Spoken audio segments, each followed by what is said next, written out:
When we talked last year, you were worried about keeping form from the early races in Australia right through the World Championships, but the fact you're on the podium at the World Championships showed that you did. What was the trick? How did you keep that form? I'm not sure if there was one key thing that I did differently, but I just had a really good consistent year. Not too much sickness, not too many injuries, and with the exception of the Tour de France, it all went really smoothly. So I guess it's just putting good consistent work in throughout the year. Really gave me every opportunity to be still in good shape for the remainder of the season as well. And how was it spending the year in the Australian jersey?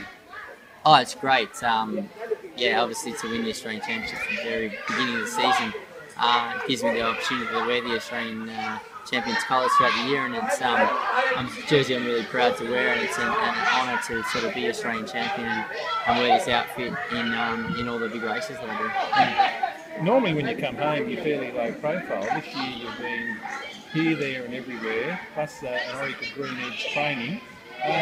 Is this something different?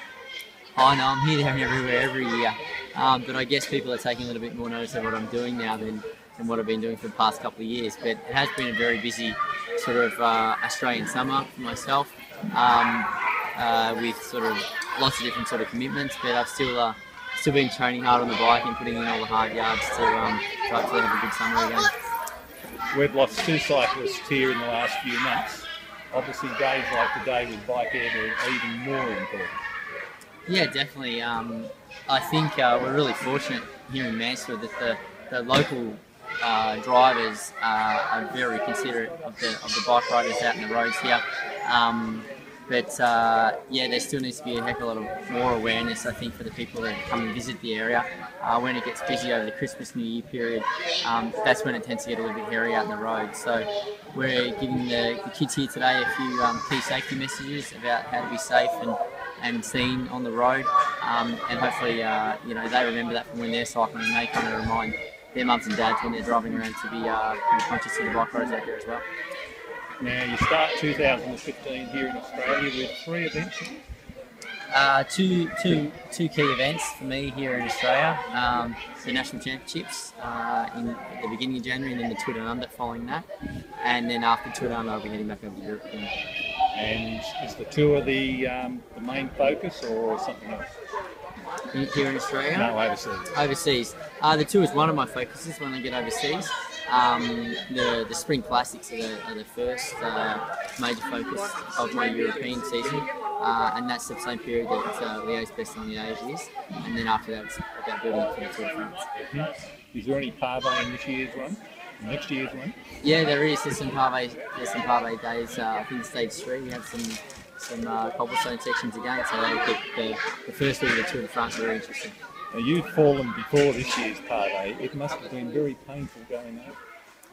The pavé is painful to go over when you're in good health and you don't carry any injuries, and when you are carrying injuries, it makes it a lot worse. Yeah, that's right. So, World Championships this year?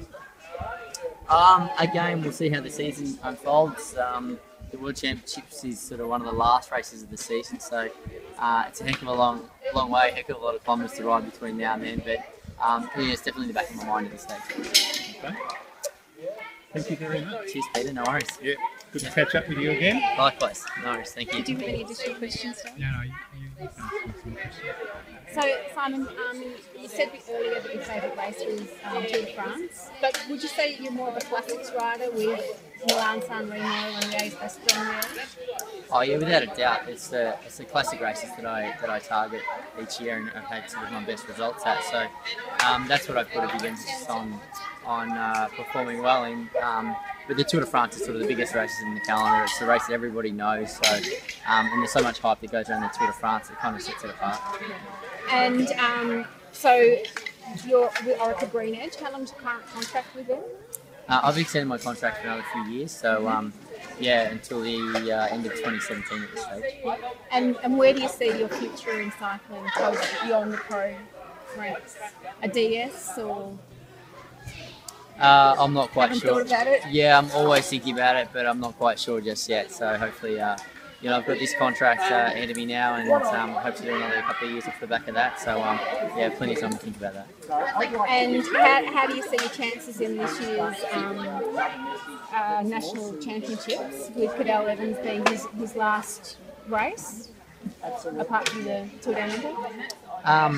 I think my chances are pretty good again coming into this year's national championships. Training's gone really well so far, and we should have a really good complete team in there with sort of plenty of options. So, which is something Cadell doesn't have, or Richie Court, the second and third from this year. Yeah, they don't have the number of teammates that I have. That's for sure. But the strength that we have is not so much the number of riders that we have. We've got guys that come in from any number of situations, so that's the strength that we're playing. Absolutely. With Bridges' name that springs to mind for me is someone that's got the potential to hit diesel engine. Yeah, definitely. Local training? So local training routes is we've seen your Mount Buller ride with Jess Douglas. Is Mount Buller one of your local favourites? Yeah, I go out and ride up and down Buller a little bit, but I try and tend to do that more between sort of now and Christmas, because that Buller ride gets a little bit busy after Christmas time, and then I sort of do a lot of my training over towards Whitfield. I hear Old Tommy's a bit of a favourite too. Yeah, I go up and down Old Tommy Road a bit, do some intervals up and down there. And it'll be great when that road's linked up to the Tommy Road, actually be able to make a bit of a circuit out of it. Yeah, I'm hoping the club doesn't put any races around that circuit as it helps me out. So thank you for your time, Simon. Pleasure. No worries, thank you.